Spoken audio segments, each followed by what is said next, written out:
Good evening guys. ये chemistry का paper है 2023-24 सेशन का, देहरादून रीजन का, सेट 2। तो इसमें हम एमसीक्यू और सेक्शन बी सोल्व करेंगे आज।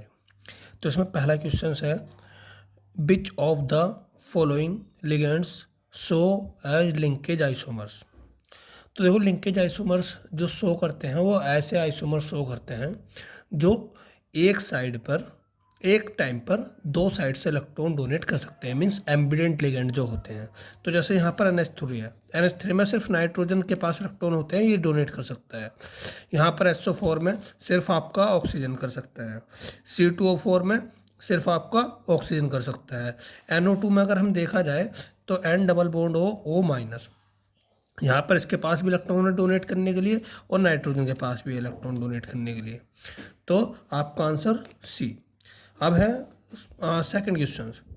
देखो, ये जो क्वेश्चंस है सारे के सारे बिल्कुल सही हैं। ये ऑफिशियल आंसर की से लिए गए हैं, ठीक है। तो सेकंड क्वेश्चन है कि on adding AgNO3 1 mole complex NiCl2 4NH3 है।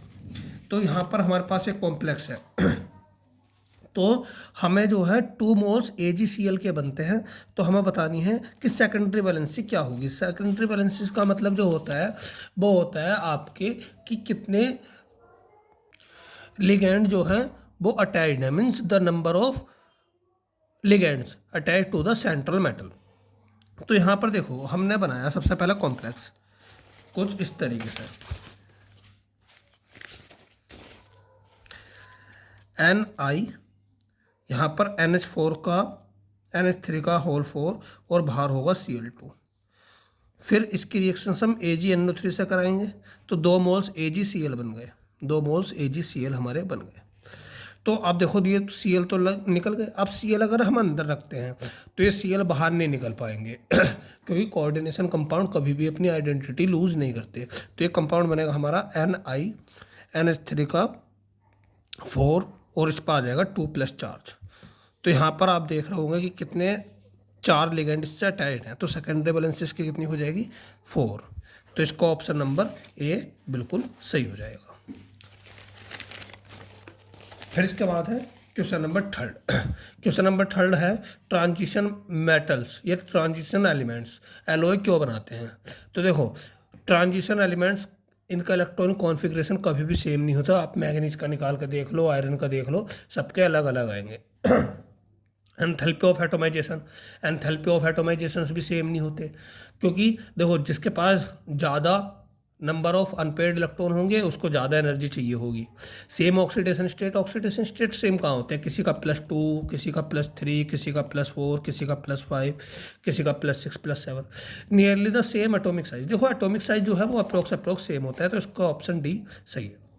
इसके बाद है कंसिडर फॉलोइंग रिएक्शंस। ये है हमारी रिएक्शंस, Br2 के साथ रिएक्शंस करानी है in the presence of UV light. तो इसका जो आंसर है वो है हमारा CH3 और यहाँ पर Br यहाँ पर लगेगा। ये अकॉर्डिंग टू मार्कोनिकॉव रूल किया है उन्होंने, जबकि यहाँ पर डबल बॉन्ड है नहीं। ऑफिशियल आंसर की में यही है जो CBSE ने भेजी है, तो इसलिए इसका ऑप्शन बी सही है। इसके बाद है यहाँ पर पूछा गया pK वैल्यू किसकी हाई होगी। तो देखो, pK वैल्यू जो होती है वो क्रिसोल की pK वैल्यू सबसे ज़्यादा होती है, अप्रोक्स 10.3 के आसपास, ठीक है। और यहाँ पर पैरानाइट्रोफिनॉल की 7.15 होती है, मेटानाइट्रोफिनॉल की 8.36 होती है, और इसकी तो 0.25 होती है। तो 10.3 पैराक्रिसोल की pK वैल्यू सबसे ज़्यादा होती है। इसके बाद ये दिया है वो क्वेश्चन आपको C6H5OCH3। तो ये इथर दिया हुआ है, इसकी रिएक्शन HI से करानी है। तो ये जो रिएक्शन है ये विलियमसन सिंथेसिस है, C6H5OCH3। इसकी रिएक्शंस जब हम HI से कराते हैं तो यहाँ पर क्या होगा, ये वाला बॉन्ड टूट जाएगा। ये वाला बॉन्ड इसलिए टूटता है क्योंकि देखो, ये रेजोनेंस की वजह से स्टेबल हो जाता है। यहाँ पर ये फिनॉल बन जाता है, ये बन जाता है OH + CH3I। तो आपका ऑप्शन नंबर बी इसका सही। फिर आता है बेंजीन सल्फोनिल क्लोराइड यहाँ पर जो है कौन सा कंपाउंड बेंजीन सल्फोनाइल क्लोराइड के साथ इनसोल्यूबल एल्कली बनाता है। तो देखो इसका जो आपका आंसर है वो है बी सही, क्योंकि जो टर्सरी है वो तो वहाँ तक पहुँचता ही नहीं है, जो सेकेंडरी है वो पहला स्टेप कर लेता है, दूसरा स्टेप नहीं करता, तो इस वजह से इसका ये सही होगा। सेकंड है which of the following amines give carbyl amine reaction. Carbyl amine reaction primary amine जो होती है वो देती है, तो इसका ऑप्शन ए सही हो जाएगा। इसके बाद नाइट ब्लाइंडनेस। नाइट ब्लाइंडनेस जो होता है वो विटामिन ए की कमी से होता है। नेक्स्ट क्वेश्चन है 1% solution of solute x, isotonic solution 6%। तो देखो इसमें सिंपल सी बात है, आइसोटोनिक सोल्यूशन क्या होता है, जिनका ऑस्मोटिक प्रेशर सेम होगा। मीन्स एक का मान लिया हमने π1 इक्वल टू π2, और पाई की वैल्यू क्या होती है CRT, यहाँ पर क्या हो जाएगी CRT। ठीक है, तो इसको मान लेंगे हम C1 C2। देखो R दोनों में कॉमन है, T दोनों में कॉमन है, और C होता है कंसेंट्रेशन, मतलब number of moles upon volume of solution is equal to number of moles upon volume of solution. ठीक है, तो नंबर ऑफ मोल्स क्या होता है given mass upon molar mass, volume दोनों में सेम ही होगा, आइसोटोनिक है।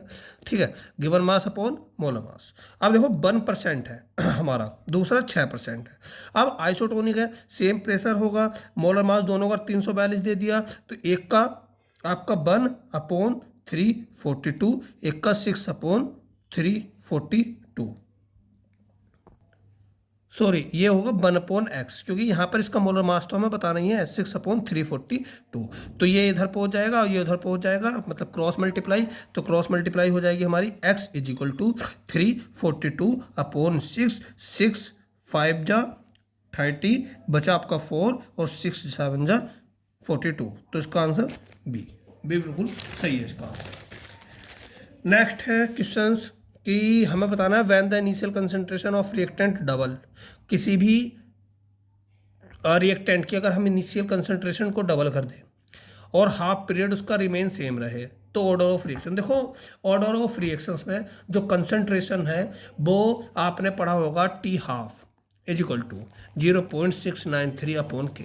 तो यहाँ पर जो होता है आपका ये फर्स्ट ऑर्डर के लिए होता है, फर्स्ट ऑर्डर में जो है कंसंट्रेशन पर कभी भी T हाफ डिपेंड नहीं करता, तो T हाफ रिमेन सेम, तो वो कब रहेगा फर्स्ट ऑर्डर पे, तो इसका ऑप्शन नंबर ए सही है।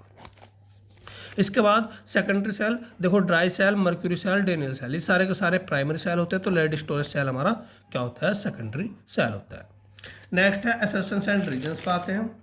तो देखो असर्शंस एंड रीजन्स पे पहले बात करें हम डेल एक्स एच और बी, मीन्स एंथैल्पी और change in volume, change in enthalpy और चेंज इन वॉल्यूम जीरो होते हैं नॉन आइडियल सॉल्यूशन के लिए। नहीं, नॉन आइडियल के लिए कभी भी जीरो नहीं होते, या आइडियल के लिए जीरो होते हैं, तो असर्शंस तो हो गया इसका गलत।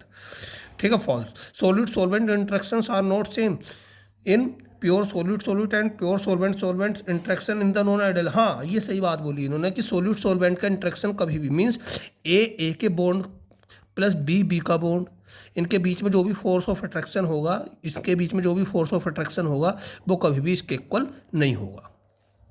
फिर है रेट ऑफ रिएक्शन, तो इसका ऑप्शन क्या हो जाएगा, इसका ऑप्शन सही हो जाएगा assertions is false, reason is true, means D आपका सही था। Rate of reaction increase in temperature, हाँ रेट ऑफ रिएक्शंस जो है वो टेम्परेचर के साथ इंक्रीज होती है। दूसरा है number of effective collision increase with increase in temperature, हाँ ये बात भी बिल्कुल सही है, और दोनों की दोनों जो है ये इसकी फिजिकल प्रॉपर्टी है, तो ये एक दूसरे को सेटिस्फाई कर रही है, तो इसका ऑप्शन हो जाएगा ए। ठीक है, नेक्स्ट है the boiling point of ethanol is higher than dimethyl ether. हाँ, इथेनॉल का बॉइलिंग पॉइंट ज़्यादा होता है डाइमिथाइल ईथर की वजह से, क्योंकि इथेनॉल जो है वो उसके बीच में हाइड्रोजन बॉन्डिंग बनता है, जबकि डाइमिथाइल ईथर के बीच में big van der Waals force of attraction लगता है। इसके बाद dimethyl ether molecules are associated with hydrogen bonding, hydrogen bonding के साथ कहाँ जुड़े होते हैं, ये भी बात हुई है कि van der Waals force of attraction के साथ जुड़े होते हैं, तो ए सही है और इसका रीजन गलत है, तो इसका ऑप्शन हो जाएगा सी सही। Assertion is true, reason is false. Next है एनिलीन अंडरगो फ्रीडल-क्राफ्ट रिएक्शंस, नहीं एनिलीन कभी भी फ्रीडल-क्राफ्ट रिएक्शंस नहीं देता, क्योंकि ये जो है AlCl3 के साथ मिलकर एक इनर्ट सॉल्यूशन बना लेता है, तो एनिलीन फॉर्म सॉल्ट, हाँ तो इसका रीजन सही है, असर्शन फॉल्स है, तो इसका हो गया डी। अब देखो next section B, section B में जो है हमें जो है ग्लूकोज की रिएक्शंस करानी है इसके साथ और Br2 वाटर के साथ। तो देखो ग्लूकोज का स्ट्रक्चर अगर हम बनाएं यहाँ पर, तो ये देखो हमारा ग्लूकोज का स्ट्रक्चर है। तो यहाँ पर क्या होता है कि ये ऑक्सीजन जो है, यहाँ पर ये डबल बॉन्ड और ये हाइड्रोजन, ये दोनों निकल जाते हैं, तो ये आपस में जुड़ जाते हैं, तो ये बन जाता है C। यहाँ पर इसके साथ डबल बॉन्ड के साथ ये जुड़ जाएगा N, और यहाँ पर ये बन जाएगा OH, और इसके साथ एक H लगा हुआ है ये रहा, और बाकी ऐसे का ऐसे जोड़ देंगे हम COH। ठीक है, यहाँ पर ये H है, यहाँ पर H, यहाँ पर ये C इसके साथ, यहाँ पर OH, यहाँ पर H, बाकी तो पूरा का पूरा ऐसे का ऐसे जोड़ना है आपको। 3 4 5 6, ये CH2OH, यहाँ पर आपका बन जाएगा OH, यहाँ पर OH, और यहाँ पर H, और यहाँ पर H। अब देखो ब्रोमीन वाटर के साथ, तो ब्रोमीन वाटर क्या करेगा, एल्डिहाइड को ऑक्सीडाइज कर देता है, और यहाँ पर ये क्या बना लेता है इसको ये बना देता है कार्बोक्सिलिक एसिड, मीन्स ये बन जाएगा COOH, और बाकी ऐसे का ऐसे 2 3 4 5 6 CH2OH, फिर यहाँ पर आपका OH, और यहाँ पर OH, और यहाँ पर H, यहाँ पर H, यहाँ पर OH, यहाँ पर OH। ये होगी इसकी रिएक्शन कंप्लीट। यहाँ पर ये एसिड बना और यहाँ पर ये ऑक्साइड बन गया। नेक्स्ट क्वेश्चन है KMnO4 को हीट करना है। देखो KMnO4 को जब भी हीट करते हैं तो वो बनाता है K2MnO4 प्लस आपका बन जाएगा MnO2 प्लस O2। ठीक है, ये आपको जो है इसको बैलेंस करना है, तो 2 से मल्टीप्लाई कर देते हैं। ठीक है, ये बन गया हमारा इसका प्रोडक्ट। अब देखो MnO4 को करना है C2O4 ऑक्जिलेट आयन के साथ, तो ऑक्जिलेट आयन के साथ करते हैं, तो ये बनाता है Mn2 प्लस CO2 प्लस हमारा बन जाएगा H2O। ये बनेगा हमारा Mn2 plus CO2 plus H2O। अब इसको बैलेंस करना है। देखो बैलेंस करते वक्त सबसे पहले देखते हैं बैलेंस ही। यहाँ पर मैग्नीज कितने हैं 2, यहाँ पर कितना है 1, तो पहले यहाँ पर इसको 2 से मल्टीप्लाई करो। फिर उसके बाद और कार्बन देखो कितने हैं यहाँ पर 2 5 2 जा 10, तो ये बन गया हमारा कार्बन 10। अब आपका ऑक्सीजन देख लो, यहाँ पर ऑक्सीजन 4 2 जा 8, 4 5 जा 20, 28 28 28, तो यहाँ पर ऑक्सीजन कितने हैं हमारे पास, देखो 20 तो ये निकल गए, 10 2 जा 20, बचे कितने हमारे 8, तो 4 मोल्स ऑफ वाटर आपके बाहर। हाइड्रोजन देख लो आपके यहाँ पर 4 2 जा 8, और यहाँ पर हमारे हाइड्रोजन है 16, तो यहाँ पर इसको अगर हम 8 कर दें तो 8 2 जा 16 हाइड्रोजन हो गए, 8 ऑक्सीजन ये रहे, और 10 2 जा 20, सॉरी अब हुए हैं हमारे ऑक्सीजन बैलेंस 8 और 10 2 जा 20। ठीक है, उसके बाद बताना है हमको कि देखो ये वाला हम नहीं करते, ये सिंपल सा क्वेश्चन है, लेकिन फिर भी हम इसको ना करके पहले ये वाला कर लेते हैं। What type of derivation shown by ethanol and acetone. देखो इसे इथेनॉल और एसीटोन, जब भी अल्कोहल आ जाए, अल्कोहल हमेशा जो शो करेगा वो शो करेगा आपका positive deviation, non ideal solution. और ये क्यों शो करता है, क्योंकि इन दोनों के बीच में जो बॉन्ड होता है वो कैसा होता है, वीकर।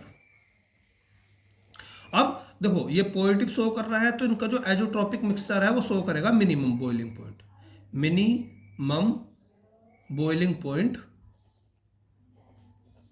एजोट्रॉपिक मिक्सचर, ये होता है इसका आंसर, पूरा 2 नंबर में कंप्लीट। नेक्स्ट क्वेश्चन है हमारा कि which halogen compounds pair faster SN1 reaction. देखो SN1 रिएक्शंस जो शो करता है वो करता है हमारा जो हमारा 3 डिग्री कार्बोकैटायन होता है, तो CH3 C CH3 CH3 इस पर पॉजिटिव, तो ये वाला जो है 3 डिग्री कार्बोकैटायन, क्योंकि स्टेबिलिटी ऑर्डर जो होता है वो होता है हमारा 3 डिग्री 2 डिग्री और 1 डिग्री। ठीक है, ये क्यों होता है, क्योंकि इसकी हाइपर कंजुगेशन स्ट्रक्चर जो बनती है वो ज़्यादा बनती है, हाइपर कंजुगेशन स्ट्रक्चर बहुत ज़्यादा बनती है इस वजह से। इसके बाद डाइपोल मोमेंट क्लोरोबेंजीन का कम क्यों होता है साइक्लोहेक्साइल क्लोराइड से, तो क्योंकि देखो क्लोरोबेंजीन जो होता है यहाँ पर जो बॉन्ड बनता है Cl, यहाँ पर जो इसके साथ बॉन्ड बना हुआ है वो बना हुआ है sp2 हाइब्रिडाइजेशन होता है, मीन्स डबल बॉन्ड बनाया हुआ है इस वाले कार्बन, मीन्स अगर हम इसको खोल के दिखाएं तो ये कुछ इस तरीके से बना हुआ होगा ये क्लोरीन, तो इस वाले कार्बन ने डबल बॉन्ड बनाया हुआ है, और ये क्या शो करता है दूसरा रेजोनेंस, इसका ये आंसर हो जाएगा। अब देखो ये कह रहे हैं नेक्स्ट क्वेश्चन है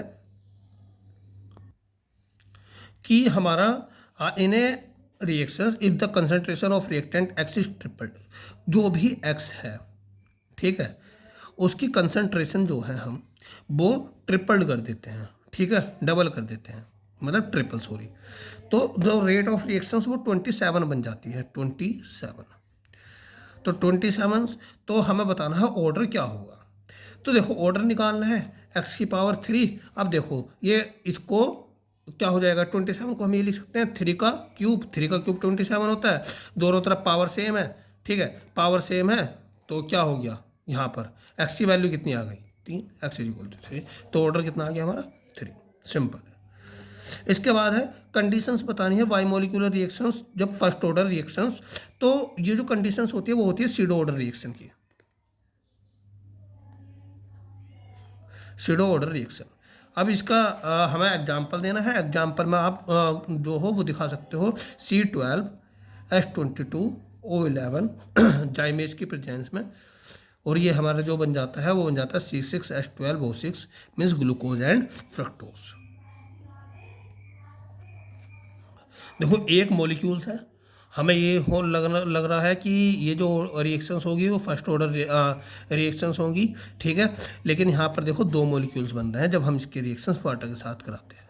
तो वाटर तो कितना भी ले सकते हैं, वाटर पर कभी भी रेट ऑफ रिएक्शन डिपेंड नहीं करती, ठीक है। तो ये हमारा सेक्शन बी तक कंप्लीट हुआ।